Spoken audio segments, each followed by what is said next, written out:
بسم اللہ الرحمن الرحیم۔ نبی کریم صلی اللہ علیہ وآلہ وسلم نے بتلایا کہ اللہ تعالیٰ کا فرمان ہے کہ 3 قسم کے لوگ ایسے ہیں کہ جن کا قیامت میں خود مدعی بنوں گا۔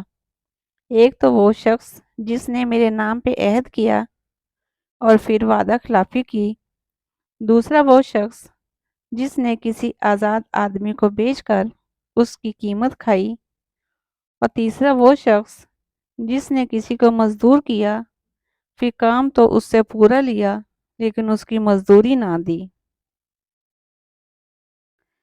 میں نبی کریم صلی اللہ علیہ وآلہ وسلم کے ساتھ جیش اسرا غزوہ تبوک میں گیا تھا۔ یہ میرے نزدیک میرا سب سے زیادہ قابل اعتماد نیک عمل تھا۔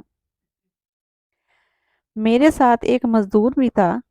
وہ ایک شخص سے جھگڑا اور ان میں سے ایک نے دوسرے مقابل والے کی انگلی چبا ڈالی۔ دوسرے نے جو اپنا ہاتھ زور سے کھینچا تو اس کے آگے کے دانت بھی ساتھ ہی کھینچے چلے آئے اور گر گئے۔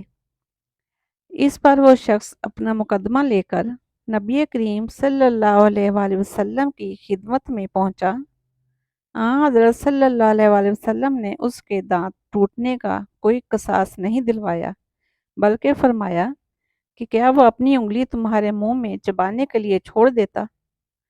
راوی نے کہا کہ میں خیال کرتا ہوں کہ آپ نے یوں بھی فرمایا کہ جس طرح اونٹ چبا لیا کرتا ہے۔